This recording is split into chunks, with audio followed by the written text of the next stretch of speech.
Hello everyone, welcome to travel photography course episode number 7। और इस episode में हम बात करने वाले हैं how to earn money as a travel photographer.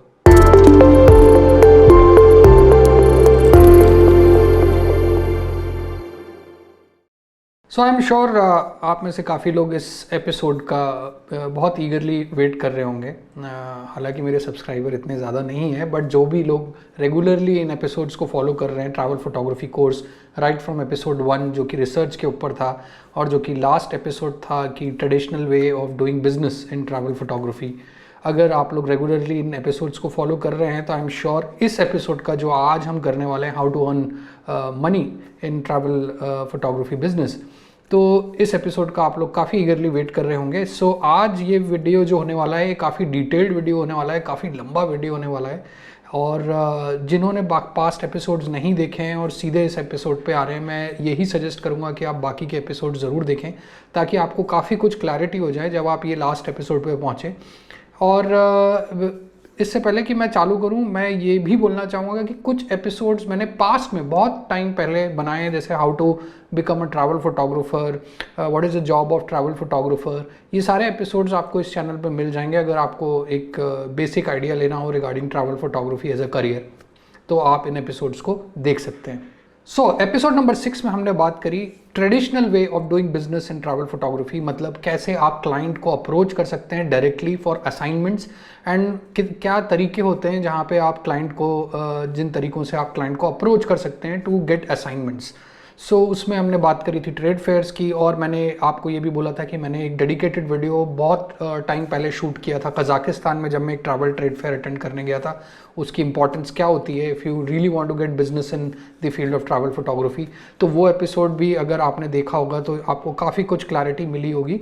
जो ट्रेडिशनल तरीके हैं वो यही हैं कि आप डायरेक्टली क्लाइंट को कैसे अप्रोच करते हैं, चाहे वो कोल्ड कॉलिंग के थ्रू हो, चाहे वो ईमेल्स भेज के हो, चाहे वो मीटिंग फिक्स करके हो, या कोई ट्रेड फेयर में जाके 1-on-1 क्लाइंट से मिलना हो। ये सारे कुछ तरीके हमने उस एपिसोड में डिस्कस किए थे। आज इस एपिसोड में हम जो तरीके डिस्कस करने वाले हैं वो है कंटेम्प्रेरी वेज, जो बिल्कुल लेटेस्ट तरीके जो चल रहे हैं आज की डेट में ट्रैवल फोटोग्राफी में। अगर पेंडेमिक को हटा दिया जाए, इसके पहले जो तरीके चल रहे थे, और मुझे लगता है आगे ये जो टेक्निक्स हम शेयर करने वाले हैं इस वीडियो में, मैं आपसे बात करने वाला हूँ, ये आगे और फ्लरिश करेंगे। तो सबसे पहला पॉइंट जो मैं यहाँ पे शेयर करना चाहूँगा वो है making your social media account very strong. अब वो चाहे एक अकाउंट हो, चाहे बहुत सारे अकाउंट्स हों, चाहे आप इंस्टाग्राम पे हों, चाहे आप फेसबुक पे हों, चाहे आप लिंक्डइन पे हों, चाहे आप अदर वेरियस प्लेटफॉर्म्स पे हो, एज अ ट्रैवल फोटोग्राफर अगर वो अकाउंट्स आपकी इमेज को प्रोजेक्ट करते हैं और आप उन अकाउंट्स को ग्रो कराने में सक्षम हो जाते हैं, आप सक्सेसफुली उन अकाउंट्स को इतना ग्रो करा लेते हैं कि लोग आपसे जुड़ना चाहें, चाहे वो ब्रांड्स हों, चाहे वो इंडिविजुअल्स हों, चाहे वो कंपनीज हो, तो इससे अच्छी बात तो कुछ हो ही नहीं सकती। और यही अभी ऑफ लेटली देखने में आया है कि कुछ साल से काफ़ी कंपनीज इंस्टाग्राम इन्फ्लुएंसर्स या यूट्यूब इन्फ्लुएंसर्स के साथ काफ़ी टाइप्स कर रही हैं rather than going dedicatedly for a travel photographer. Now ये इन्फ्लुएंसर्स ट्रैवल फोटोग्राफर भी हो सकते हैं और सिर्फ ट्रैवलर्स भी होते हैं। मुझे जो देखने में आया है कि रिसेंटली जो ट्रैवलर्स होते हैं, जो ट्रैवल ब्लॉग्स बनाते हैं, वो उनको कंपनीज काफ़ी हायर करती हैं to create content for them, which is wise enough. But gradually जैसे जैसे आप अपने सोशल मीडिया पे ग्रो करने की कोशिश करते हैं, ऑब्वियसली मुझे सिर्फ एक ही तरीका पता है सोशल मीडिया में ग्रो करने का, वो है to create good content, to keep creating content consistently on daily basis, keep uploading the content on daily basis. आप अपने सोशल मीडिया को इतना सीरियसली लें ताकि जैसे कि वो आपका फुल टाइम काम ही हो। अगर आप इतना सीरियसली अपने सोशल मीडिया अकाउंट्स को ले रहे हैं और कंटेंट पे कंटेंट क्रिएट करे जा रहे हैं, तो definitely you will successfully get brands attracted towards you. ये तो बात तय है। नाउ मेरे केस में I was a bit fortunate कि मेरा जो नेटवर्क था स्टार्टिंग से ही ऐसे लोगों से घिरा हुआ है जो कि ट्रैवल कंपनीज में या तो काम कर रहे हैं सीनियर पोजीशंस पे, या खुद ट्रैवल कंपनी ऑपरेट कर रहे हैं। तो मुझे सोशल मीडिया को स्ट्रॉन्ग करने की इतनी ज़रूरत तब नहीं पड़ी, और मैं डायरेक्टली मुझे असाइनमेंट्स मिल जाते थे इन कंपनीज से। एंड ग्रेजुअली एक कंपनी के लिए अगर आप सक्सेसफुली एक असाइनमेंट करते हो तो दूसरी ऑर्गेनाइजेशन से automatically you can pitch in, and आप अपना प्रीवियस काम दिखा के कि मैंने इस कंपनी कंपनी के साथ ये काम किया है, आपको आगे और काम मिलता चला जाता है। तो मेरे लिए इट वाज, मैं कह सकता हूँ थोड़ा सा लकी रहा इस मामले में मैं। बट इवेंचुअली जो मैं देख रहा हूँ अभी जो ट्रेंड चल रहा है वो यही चल रहा है कि जिन लोगों का, चाहे वो एक ट्रैवलर हो, चाहे वो एक ट्रैवल फोटोग्राफर हो, जो लोग सोशल मीडिया पे जिनका इन्फ्लुएंस काफ़ी अच्छा है, उन लोगों को कंपनीज काफ़ी अप्रोच कर रही हैं in terms of offering may be revenue और some kind of barter deals, जिससे आप एज अ ट्रैवल फोटोग्राफर भी ग्रो करते हैं और कंटेंट क्रिएटर भी ग्रो करते हैं। ना आप मुझसे ये पूछ सकते हैं कि सोशल मीडिया पे फॉलोअरशिप का क्या मतलब है? क्या मेरे इंस्टाग्राम अकाउंट पे ब्लू टिक होना चाहिए या मेरे यूट्यूब अकाउंट में वेरीफाइड टिक होना चाहिए? क्या मेरे 1 लाख, 10 लाख, 20 लाख फॉलोअर्स होने चाहिए तब मुझे ब्रांड अप्रोच करेंगे?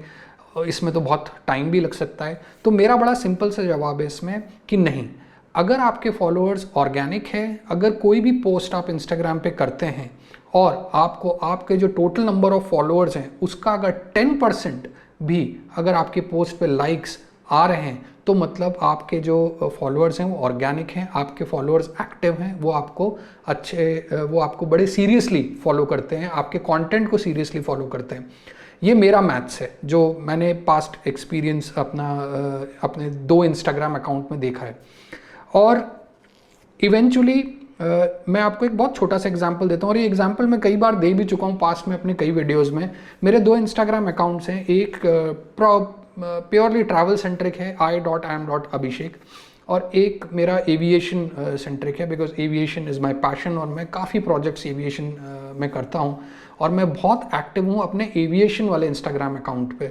तो एविएशन वाले इंस्टाग्राम अकाउंट पे मैं ऑलमोस्ट रेगुलर बेसिस पे, डेली बेसिस पे कुछ ना कुछ इंटरेस्टिंग कंटेंट डालता रहता हूँ।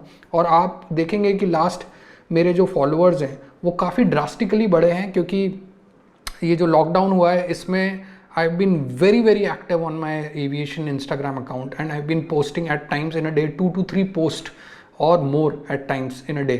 और जिसकी वजह से हुआ ये कि लास्ट 1 महीने में जितने फॉलोअर्स मेरे को मिले हैं वो मैं 1 साल में उतने फॉलोअर्स ड्रॉ नहीं कर पाया अपनी तरफ। और मैंने इस पूरे प्रोसेस में यही सीखा है कि जितना आप कंसिस्टेंटली अपने इंस्टाग्राम अकाउंट या सोशल मीडिया अकाउंट में कंटेंट और अच्छा कंटेंट पंप करते रहेंगे, उतने ज़्यादा चांसेस हैं आपको स्पीड में ग्रो करने के।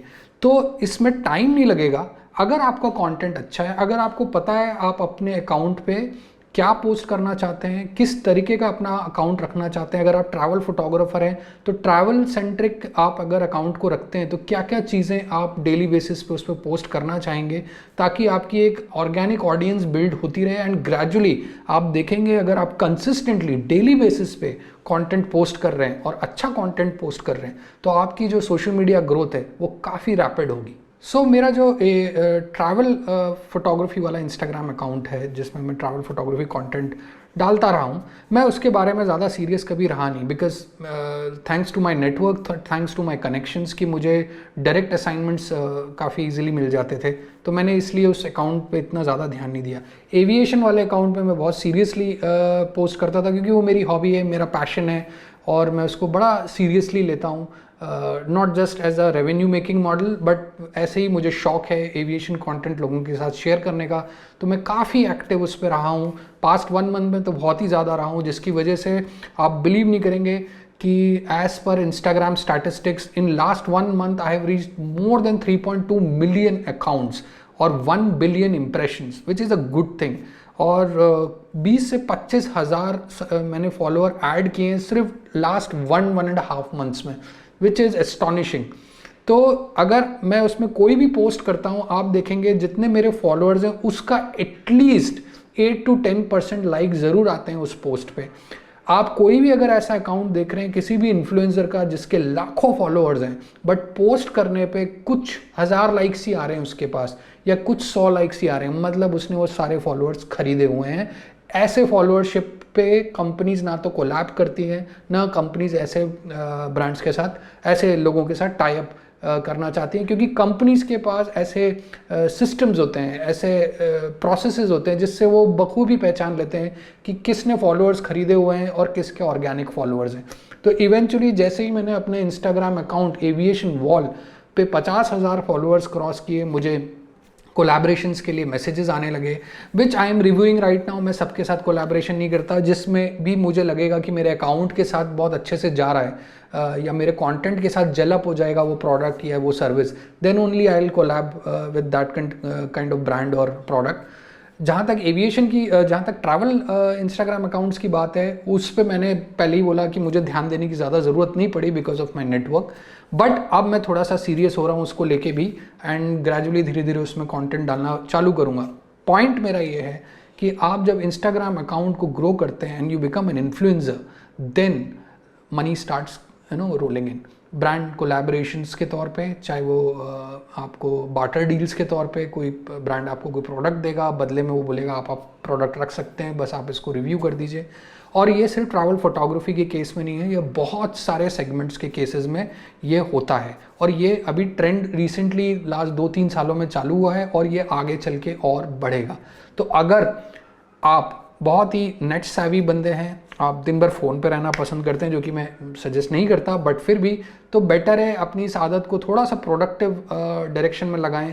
कंटेंट रेगुलरली पोस्ट करें अपने इंस्टाग्राम और फेसबुक पे, शेयर करें दूसरे इन्फ्लुएंसर्स के साथ। हाँ, ये बात भी ज़रूर है, दूसरे जो सिमिलर कैटेगरी के इन्फ्लुएंसर्स हैं या कम्युनिटीज़ हैं, उनके साथ आप कोलैब कर सकते हैं कि बॉस आप मुझे प्रमोट करिए and I will promote you. There are some big communities travel photography segment में जिनके 5 लाख 10 लाख फॉलोअर्स हैं, दे चार्ज मनी। हाँ, ये आप कर सकते हो, rather than giving money in Instagram advertisement directly, you can pay these collabs during, you can actually fund these collaborations. आप इन कम्युनिटी पे थोड़ा बहुत पैसा खर्च कर सकते हैं कि आपको प्रमोट करें, आपको आगे रखें इन टर्म्स ऑफ शेयरिंग कंटेंट, ताकि आपके भी ऑर्गेनिक फॉलोअर्स बढ़े। आप यहाँ पे थोड़ा बहुत इन्वेस्टमेंट कर सकते हैं if you really want to invest in your social media account.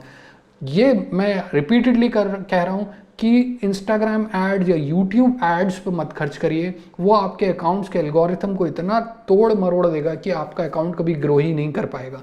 तो बेटर है, अगर आपको पैसा ही खर्च करना है to grow in social media circuit, तो आप कोलैबोरेशंस पे खर्च करें दूसरे अकाउंट्स के साथ, उनको एज अ फीस देके या उनकी जो भी चार्जेस है वो पे करके आप उनसे बोल सकते हैं कि मेरा ये कंटेंट आप पोस्ट कर दीजिए, नीचे लिंक्स दे दीजिए, ताकि मेरे को भी ऑर्गेनिक फॉलोअर्स मिले। जब आपके डिसेंट फॉलोअर्स हो जाते हैं, जब आपके ऑर्गेनिक फॉलोअर्स हो जाते हैं, देन आप इस चीज़ को कैश इन कर सकते हैं in form of announcing your own workshops as a travel photographer, announcing your own photo tours as a travel photographer, announcing your own online workshops as a travel photographer, और जिसके लिए आप fees charge कर सकते हैं। तो ये एक अर्निंग मॉडल हो सकता है आपके लिए, अगर आप ट्रैवल फोटोग्राफी में को यूज़ करना चाहते हैं टू कैश इन। और यही नहीं, जब आप सोशल मीडिया पे पॉपुलर हो जाते हैं, brands try to rope you in as a brand ambassador. वो आपसे वर्कशॉप्स खुद उस ब्रांड के अंडर में करवाना चाहेंगे, इसके लिए भी आप पैसे चार्ज कर सकते हैं। मैंने पास्ट में ऐसे किया है कुछ ब्रांड्स के साथ, और they invite you as a speaker, for that they pay you money. सो ये भी कुछ अर्निंग मॉडल्स हो सकते हैं एज अ ट्रैवल फोटोग्राफर। अगर आप बहुत अच्छे ओरेटर हैं मेरी तरह, आप वक्ता हैं, आप ठीक ठाक बोल लेते हैं मेरी तरह, तो आप अपना एक यूट्यूब चैनल भी चालू कर सकते हैं। यूट्यूब पे मैंने देखा है लोग एक साल में भी ग्रो कर गए, और जिन लोगों का कंटेंट बहुत ही मीडियोकर है, बहुत नॉर्मल सा है, यूट्यूब पे आमूमन देखने को मिल जाता है, उनको टाइम भी लगता है ग्रो करने में। इवेंचुअली बात सारी घूम फिर के कंटेंट पे ही आ जाती है कि आपका कंटेंट कितना इंटरेस्टिंग है। आप चाहे इंस्टाग्राम हो चाहे यूट्यूब हो, ये 2 ऐसे प्लेटफॉर्म है आज की डेट पे जिनमें कई ब्रांड्स की नज़र रहती है। अगर आप कंसिस्टेंटली इन दोनों प्लेटफॉर्म्स पे कंटेंट अपना शेयर कर रहे हैं, ओरिजिनल कंटेंट शेयर कर रहे हैं, क्रिएटिव कंटेंट शेयर कर रहे हैं, यूनिक कंटेंट शेयर कर रहे हैं, तो डेफिनेटली इसमें कोई दो राय नहीं कि आपको कोई भी ब्रांड नज़रअंदाज करेगा। आप डेफिनेटली उन ब्रांड्स की नज़र में ज़रूर आएंगे जिनको लगता है कि आपका जो अकाउंट है, आपका जो प्लेटफॉर्म है, वो उनको और ऑडियंस लाके दे सकता है। ये बात तय है। लास्ट एपिसोड में मैंने बात करी थी स्टॉक फोटोग्राफी वेबसाइट के बारे में, कि हम इस एपिसोड में, एपिसोड नंबर 7 में, स्टॉक फोटोग्राफी वेबसाइट्स की भी बात करेंगे कि कैसे आप अपनी इमेजेस जो कि आपकी हार्ड ड्राइव में पड़ी हुई हैं, उनको आप कैसे सेल कर सकते हैं on the stock photography websites. Stock photography का जो प्लेटफॉर्म है वो बहुत पुराना है, ये कोई नया प्लेटफॉर्म नहीं है, काफ़ी सालों से चला आ रहा है, कई फोटोग्राफर्स इसको करते हैं। स्टॉक फोटोग्राफी को कई creative content creator as a passive income source भी ट्रीट करते हैं, मतलब as a side income source. और मैंने भी काफ़ी रिगरसली स्टॉक फोटोग्राफी वेबसाइट्स को यूज़ किया हुआ है, और फॉर्चुनेटली आज मैं इस स्टेज पे हूँ कि मैं आपसे इसके बारे में बात कर सकता हूँ थ्रू माय एक्सपीरियंस। तो चलिए सबसे पहले बात करते हैं स्टॉक फोटोग्राफी वेबसाइट्स की। स्टॉक फोटोग्राफी वेबसाइट में सबसे पहला नाम जो आता है वो आता है शटरस्टॉक का। ना शटरस्टॉक के बारे में हम सभी जानते हैं, काफ़ी पुराना प्लेटफॉर्म है स्टॉक फोटोग्राफी में, काफ़ी बड़ा प्लेटफॉर्म है, कई फोटोग्राफर्स हैं इस प्लेटफॉर्म पे। और मुझे ऐसा लगता है अगर आप स्टॉक फोटोग्राफी करते हैं तो इनिशियली आपकी पिक्चर्स बिकेंगी कि नहीं बिकेंगी ये चेक करने के लिए Shutterstock is a very good platform. आपको शटरस्टॉक पे जाना है, रजिस्टर करना है, वो आपसे 10 इमेजेस मांगेंगे एज सैम्पल्स। अगर वो इमेजेस आपकी अप्रूव हो जाती है then you are good to go, आप अपलोड चालू कर सकते हैं। आप जैसे जैसे अपलोड करते जाते हैं वैसे वैसे वो इमेजेस को अप्रूव करते जाते हैं और उनको लिस्ट करते जाते हैं अपनी वेबसाइट पे। यहाँ पे सबसे इंपॉर्टेंट रोल प्ले करता है कीवर्डिंग। शटरस्टॉक का एक बहुत ही अच्छा टूल है कीवर्ड टूल, जिसको आप यूज़ कर सकते हैं to keyword your images, to caption your images and then you can upload the images. बहुत ही यूज़र फ्रेंडली वेबसाइट है, बहुत अच्छी वेबसाइट है टू स्टार्ट ऑफ। नाउ यहाँ पे सबसे बड़ा कैच ये है, अगर आप शटरस्टॉक की बात करते हैं तो पर इमेज जो आपको रेवेन्यू मिलता है वो काफ़ी कम मिलता है। बट यहाँ पे जैसे जैसे आप लेवल्स चढ़ते जाते हैं, जैसे जैसे आपकी इमेजेस को के डाउनलोड बढ़ते जाते हैं, वैसे वैसे आपका लेवल अप होता जाता है, आपका रेवेन्यू शेयर बढ़ता जाता है। मोरलेस अगर आप शटरस्टॉक की बात करते हैं तो शटरस्टॉक पे सबसे ज़्यादा इमेजेस जो सेल होती हैं जो मैंने देखी हैं वो है ह्यूमन एलिमेंट्स की, that too with model release forms. अगर आपकी पिक्चर एक प्लेन लैंडस्केप है विद डिसेंट लाइटिंग तो उसके बिकने के चांसेस इतने ज़्यादा नहीं है, बजाय इस इमेज के जिसमें एक ह्यूमन एलिमेंट है और आपके पास मॉडल रिलीज फॉर्म भी है। इस इमेजेस के इन टाइप की जो इमेजेस होती हैं जिसमें ह्यूमन एलिमेंट्स होते हैं उनके बिकने के चांसेस काफ़ी ज़्यादा बढ़ जाते हैं। इसका रीज़न ये है क्योंकि शटरस्टॉक का जो एक्सपोजर है काफ़ी हाई है। कोई भी ब्रांड हो, कोई भी मार्केटिंग एजेंसी हो, कोई भी एजेंसी हो जिनको इमेजेस आज की डेट पे चाहिए, जो सबसे पहला प्लेटफॉर्म वो खोलते हैं वो है शटरस्टॉक। कई एजेंसीज, कई कंपनीज की मेंबरशिप्स हैं शटरस्टॉक के साथ। तो मोरलेस कहने का मतलब यह है कि काफ़ी लोग शटरस्टॉक को, जो बायर्स हैं वो शटरस्टॉक पे रहते हैं to get good images for their respective brands. But जैसे कि मैंने बोला, अगर शटरस्टॉक पे आपको सक्सेसफुल होना है तो आपको वॉल्यूम में खेलना पड़ेगा, आपको कई हज़ार इमेजेस उस प्लेटफॉर्म पे रखनी पड़ेगी अगर आप फुल टाइम स्टॉक फोटोग्राफी को अपना काम बनाना चाह रहे हैं, जो कि मैं सजेस्ट नहीं करता हूँ। मल्टीपल रेवेन्यू स्ट्रीम्स होना बहुत ज़रूरी है, बिकॉज शटरस्टॉक जैसी वेबसाइट की जो revenue sharing terms and conditions हैं वो चेंज होती रहती हैं, वो फ्लक्चुएट होती रहती हैं। अभी कुछ महीने पहले ही उन्होंने कुछ और चेंज कर दिया जिसकी वजह से जो अर्निंग्स हैं वो कई लोगों की ड्रॉप हो गई। तो आप इस झमेले में ना फंसें और मल्टीपल रेवेन्यू स्ट्रीम्स रखें। शटरस्टॉक पे सक्सेसफुल होने के लिए वॉल्यूम ऑफ इमेजेस, बहुत सारी इमेजेस, हज़ारों इमेजेस का डेटाबेस होना ज़रूरी है। दूसरी वेबसाइट जो मैं बात करूंगा वो है Alamy. Now Alamy unlike Shutterstock वही सेम प्लेटफॉर्म है, royalty free and editorial images. But Alamy के साथ एक चीज़ ये है, अगर आप थोड़ा भी फोटो जर्नलिस्ट स्टाइल की इमेजेस खींचते हैं, स्ट्रीट फोटोग्राफी टाइप की इमेजेस खींचते हैं जिसमें काफ़ी लोग दिखते हैं, जर्नलिस्टिक अप्रोच वाली इमेजेस खींचते हैं और आप सबसे मॉडल रिलीज फॉर्म नहीं ले पाते हैं, आप उसको रॉयल्टी फ्री वाली कैटेगरी में नहीं रख पाते हैं बिकॉज आपके पास ब्रांड की तरफ से प्रॉपर्टी रिलीज़ नहीं है, आपके पास मॉडल की तरफ से मॉडल रिलीज़ नहीं है, उन इमेजेस के लिए you can really count on Alamy. Alamy पे जो मैंने देखा है, जो मेरी रिसर्च कहती है और जो मैं एलामी पे मेरे पिछले 9 साल से मैं एक्टिव हूँ, तो एलामी पे जो मैंने देखा है एडिटोरियल इमेजेस काफ़ी सेल होती हैं as compare to royalty free.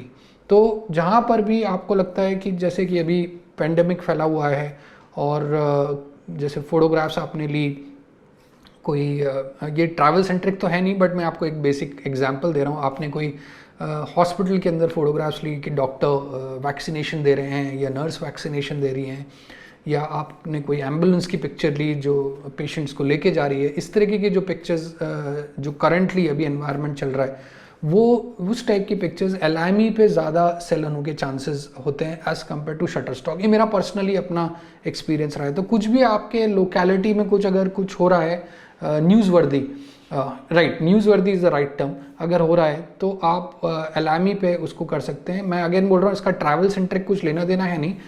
Travel photography, अगर आप कहीं ट्रैवल कर रहे हैं और आप इस तरीके की जर्नलिस्टिक अप्रोच वाली इमेजेस निकाल पाते हैं, then definitely you can try out Alamy. Alamy का जो रेवेन्यू है, मतलब पर पिक्चर जो सेल है, वो शटरस्टॉक से काफ़ी ज़्यादा है, ऑलमोस्ट 3 to 4 टाइम्स ज़्यादा है। तो एलामी पर डेफिनेटली सेल्स आपको थोड़ी कम मिलेगी, बट आपको रेवेन्यू थोड़ा ज़्यादा मिलेगा एज़ कम्पेयर टू शटरस्टॉक, अगर दोनों पे आपने बराबर क्वांटिटी ऑफ इमेजेस रखी हुई है तो। मैं उस तरीके से कंपेयर करके आपको बता रहा हूँ। एक और वेबसाइट आप ट्राई कर सकते हैं, robertharding.com। नाउ रॉबर्ट हार्डिंग एक बहुत ही नीश स्टॉक फोटोग्राफी वेबसाइट है। फोकस ट्रैवल के ऊपर इनका ज़्यादा है, बट यहाँ पे इट इज़ वेरी इंपॉर्टेंट कि जब आप थोड़े पॉपुलर हो जाएं, जब थोड़ा आपको लगे आपका कंटेंट बहुत ही यूनिक हो गया है, आपकी सोशल मीडिया प्रेजेंस भी थोड़ी स्ट्रांग है, then you can approach them. आपको इनका एक फॉर्म फिल करके भेजना होता है, ये आपके काम को रिव्यू करते हैं जहाँ भी वो है, चाहे वो आपकी वेबसाइट पे हो, चाहे वो आपके इंस्टाग्राम अकाउंट पे हो, and then they decide whether they want to take you on board और नॉट। ये थोड़ा सा एक्सक्लूसिव है, हर कोई इसको ज्वाइन नहीं कर सकता, आपको अप्लाई करना पड़ता है। अगर उनको लगता है कि आप उनके स्टैंडर्ड का काम करते हैं, then only they send you an invitation which is absolutely private. आपका एक पर्सनल डैशबोर्ड होता है जिसपे आप जाके अपलोड कर सकते हैं इमेजेस को, and that's how it works. They pay you really well per image. Alamy और शटरस्टॉक से almost 10 to 15 times and at times 50 times more than any other stock photography website. But ये काफ़ी exclusive है। They don't give invitation to all kinds of travel photographer, only certain types of travel photographer जिनका content उनको लगता है कि बिकने लायक है, उन्हीं को वही इनको अप्रोच करें, वो ज़्यादा बेटर है। एंड मैं ये नहीं बोल रहा हूँ ट्राई नहीं करना चाहिए, अगर आपको लगता है कि आपका कंटेंट अच्छा है, then definitely you can file an application और आप देख सकते हैं whether they approve your content और नॉट। बट ये भी काफ़ी अच्छा प्लेटफॉर्म हो सकता है। वैसे तो और भी वेबसाइट हैं और काफ़ी सारी वेबसाइट्स हैं, जैसे कि iStock photo, Dreamstime, Fotolia, Bigstock photo, 123RF, deposit files. ये सारी वेबसाइट्स जो मैं आपको नाम अभी बता रहा हूँ और आप स्क्रीन पे जो देख रहे हैं, ये सारी वेबसाइट्स आप ट्राई कर सकते हैं। बट एक चीज़ याद रखिए, जो इनिशियल 3 वेबसाइट्स मैंने आपको बताई, Shutterstock, Alamy and Robert Harding, ये जो वेबसाइट्स हैं, इनके कंपैरेटिवली में ये जो सारी छोटी वेबसाइट्स हैं, ये कहीं स्टैंड नहीं करती हैं in terms of giving out revenue, in terms of पर इमेज सेल्स की अगर बात करें। और लास्ट में मैं यही चीज़ बोलूँगा स्टॉक फोटोग्राफी को लेके, अगर आप वाकई में सीरियसली स्टॉक फोटोग्राफी को फुल टाइम काम बनाना चाहते हैं अपना, जो कि बिल्कुल बन सकता है, उसके लिए ज़रूरी ये है कि आप ज़्यादा से ज़्यादा content in stock photography websites पे डालें, ऑलमोस्ट डेली बेसिस पे। इफ़ नॉट डेली बेसिस पे, मैं क्या करता हूँ, मैं अपनी स्ट्रैटेजी आपसे बताता हूँ। जैसे कि अभी पेंडेमिक चल रहा है, everything is in lockdown mode, कोई असाइनमेंट्स है नहीं बाहर, तो मेरी जितनी भी इमेजेस थी पास्ट की, और ये मैं ऐसा नहीं कि लॉकडाउन है तभी कर रहा हूँ, मैं ये रेगुलर बेसिस पे करता रहा हूँ। मैं टारगेट करता हूँ कि हर महीने मेरी शटरस्टॉक पे, एलामी पे, रॉबर्ट हार्डिंग पे, एटलीस्ट इन 3 वेबसाइट पे हर महीने मैं कम से कम 100 इमेजेस अपलोड करूँ। ये मेरा टारगेट होता है। देखिए, जब आप कोई भी बिजनेस, किसी भी चीज़ को एज अ बिजनेस की तरह ट्रीट करने लगते हैं, तो आपको टारगेट्स बनाने पड़ते हैं। Targets in terms of revenue, कि कितना आपको रेवेन्यू निकालना है, कितना आपका टारगेट होना चाहिए। टारगेट्स इन टर्म्स ऑफ कितनी पिक्चर्स आपको XYZ प्लेटफॉर्म्स पर डालनी चाहिए या डालनी होती है। तो टारगेट अपने दिमाग में ज़रूर बनाइए। मैं क्या करता हूँ, मैंने बताया जैसे कि एक महीना 100 इमेजेस हर प्लेटफॉर्म पे होनी ही चाहिए, और मैं मेक श्योर करता हूँ कि मैं ये टास्क को कंप्लीट करूँ। हाँ, इट टेक्स टाइम एडिट करने में, उस पिक्चर को रिफाइन करने में और फिर अपलोड करने में, but that's how it is. तो अगर आपको इन प्लेटफॉर्म्स पे सक्सेसफुल होना है तो इनको टाइम भी देना पड़ेगा। बिना टाइम दिए आप इन प्लेटफॉर्म्स पे सक्सेसफुल नहीं हो सकते। इनफैक्ट बिना टाइम दिए आप किसी भी प्लेटफॉर्म पे सक्सेसफुल नहीं हो सकते, किसी भी बिजनेस में सक्सेसफुल नहीं हो सकते। अगर आपको किसी भी काम को फुल टाइम बनाना है, फुल टाइम सक्सेसफुल बनाना है, तो उसको फुल टाइम देना ज़रूरी है। ये चीज़ हमेशा याद रखिए। एक और चीज़ स्टॉक फोटोग्राफी को लेकर मैं यहाँ पे ऐड करना चाहूँगा, जिस भी प्लेटफॉर्म पे आप अपलोड करें उनके टर्म्स एंड कंडीशंस एक बार ज़रूर पढ़ लें। अगर आप किसी भी प्लेटफॉर्म पे एक्सक्लूसिव जाते हैं, मतलब जो भी इमेज आप से शटर स्टॉक पे एक्सक्लूसिवली अपलोड कर रहे हैं, एक टैब होता है एक्सक्लूसिव टू शटर स्टॉक, अगर आप उसको क्लिक कर रहे हैं तो मेक श्योर वो इमेज किसी और प्लेटफॉर्म पे आप ना डालें, अदरवाइज आप अपने अकाउंट से हाथ धो बैठेंगे अगर शटर स्टॉक को पता लग गया कि ये इमेज आपने बाकी प्लेटफॉर्म पे भी शेयर करी है। एक्सक्लूसिव जाने का बस एक ही फ़ायदा होता है कि रेवेन्यू आपको थोड़ा सा पर इमेज थोड़ा सा ज़्यादा मिल जाता है, दैट्स इट। जब मैं एलामी की बात करता हूँ तो मैं एलामी पे बिल्कुल भी एक्सक्लूसिव नहीं हूँ। अगर मैं शटर स्टॉक की बात करता हूँ तो मैं शटर स्टॉक पे बिल्कुल एक्सक्लूसिव नहीं हूँ। अगर मैं रॉबर्ट हार्डिंग की बात करता हूँ मैं उस पर बहुत एक्सक्लूसिव हूँ। मेरा जो भी सबसे बढ़िया कंटेंट होता है वो मैं रॉबर्ट हार्डिंग पे डालता हूँ, उसके बाद Shutterstock, and then last में मैं एलामी पे आता हूँ। जो भी जर्नलिस्टिक स्टाइल के शॉट्स होते हैं जिनके मॉडल रिलीज फॉर्म्स मेरे पास नहीं है, जिसमें चेहरे नज़र आ रहे हैं या ब्रांड्स नज़र आ रहे हैं, उनको मैं मोर और लेस एलामी पे डालने की कोशिश करता हूँ। I'm also associated with Getty Images, but Getty Images का अभी उनका जो इनटेक ऑफ फोटोग्राफर्स है वो बहुत ही लिमिटेड रहता है। वो साल में एक बार फोटोग्राफर्स और कंट्रीब्यूटर्स को इनवाइट करते हैं, फिर काम आपका रिव्यू करते हैं। अगर उनको आपका काम अच्छा लगता है then definitely they give you a personalised dashboard जिसमें आप लॉग इन करके you can start uploading images on Getty Images. Getty Images has been really fruitful for me from last couple of years because Getty Images पे पर image cell की जो price है, cell की जो प्राइस है वो काफ़ी अच्छी है। और Getty Images में journalistic approach style of shots काफ़ी बिकते हैं, न्यूज़ वर्दी शॉट्स काफ़ी बिकते हैं। एंड आप इस चीज़ पे ज़रूर नज़र रखिए। आप Getty Images की वेबसाइट पे जाइए, कंट्रीब्यूटर सेक्शन में जाइए, देखिए कि उनका जो सेक्शन है कब ओपन हो रहा है। अगर वो ओपन होता है अप्लाई करिए, see the process, understand the process. मैंने जो Getty Images के लिए अप्लाई किया था that was in the year 2010 which is long time back, तो तब से मेरा अकाउंट उनके साथ चला आ रहा है। बट एक प्रोफाइल के लिए बहुत अच्छा होता है that you are a Getty Images contributor, आपकी प्रोफाइल पे काफ़ी ऐड करता है। Even being a contributor of Robert Harding makes a lot of difference in travel photography circuit. So ये कुछ चीज़ें हैं जिनको आप एक्सप्लॉइट कर सकते हैं बीइंग अ कंट्रीब्यूटर। और मुझे लगता है स्टॉक फोटोग्राफी रिलेटेड मैंने आपको काफ़ी जानकारी अभी दे दी है। अगर कुछ बच रहा है तो आप कमेंट सेक्शन में क्वेश्चन पूछ सकते हैं, क्योंकि हमारा जो 8th और लास्ट एपिसोड होगा ट्रैवल फोटोग्राफी कोर्स का, उसमें मैं सारे जो क्वेश्चंस राइट फ्रॉम एपिसोड 1 से लेकर एपिसोड 7 तक जो पूछे गए हैं वो सारे एपिसोड्स के जो क्वेश्चंस हैं उनको एड्रेस करने की कोशिश करूंगा। सारे क्वेश्चंस तो मैं एड्रेस नहीं कर पाऊंगा, बट जो भी मुझे रीजनेबल क्वेश्चन लगेंगे, जो भी मुझे लगेगा टॉपिक से रिलेटेड है या मुझे बात करनी चाहिए इसके ऊपर, उन क्वेश्चंस को आज मैं रिव्यू करूंगा बैठ के, और जब नेक्स्ट एपिसोड जब मैं लेकर आऊँगा तो उन क्वेश्चंस के जवाब मैं डेफिनेटली देने की कोशिश करूंगा। तो बेसिकली एपिसोड नंबर 8 जो होगा वो डाउट क्लियरिंग सेशन होगा। आपके जो भी डाउट्स हैं आप कमेंट सेक्शन में डाल दीजिए इस वीडियो में, and I will try to address those doubts. So that's it for now. I hope आपको एपिसोड नंबर 7 अच्छा लगा होगा। अगर अच्छा लगा है तो लाइक करिए, शेयर करिए, सब्सक्राइब करिए। जो भी आपके क्वेश्चंस हैं from episode number 1 till now comment box पे वो क्वेश्चन लिखिए। एपिसोड नंबर 8 में वो क्वेश्चंस को हम एड्रेस करेंगे। आपको ये थोड़ा सा नया एंगल ऑफ व्यू भी थोड़ा बेटर लग रहा होगा, बिकॉज लास्ट जितने भी मैंने एपिसोड शूट किए हैं वो 24-70 mm लेंस सोनी पे 24 mm पे शूट हुए हैं। 24 mm मुझे लगता है थोड़ा सा टाइट हो जाता है फुल फ्रेम पे, बट दिस लेंस इज 16-35 जिस पे मैं शूट कर रहा हूँ एट 16 mm। काफ़ी टाइम से मैं लेंस चाह रहा था, मुझे ये लेंस अब मिल गया है, और मैं इसलिए अल्ट्रा वाइड शूट करना चाहता हूँ, या कोई भी यूट्यूबर और वीलॉगर इसलिए अल्ट्रा वाइड शूट करता है ताकि ऑडियंस से डायरेक्ट कनेक्ट कर पाए। वाइड में थोड़ा एम्बियंस भी नज़र आता है, थोड़ा एनवायरनमेंट भी नज़र आता है, तो कनेक्शन काफ़ी अच्छा बैठता है। तो आई होप आपको ये एंगल ऑफ व्यू भी अच्छा लग रहा है। अगर अच्छा लग रहा है तो प्लीज़ कमेंट पे डालिएगा ज़रूर, और मैं हाजिर होऊंगा एपिसोड नंबर 8 को लेके pretty soon. Until next time, bye for now.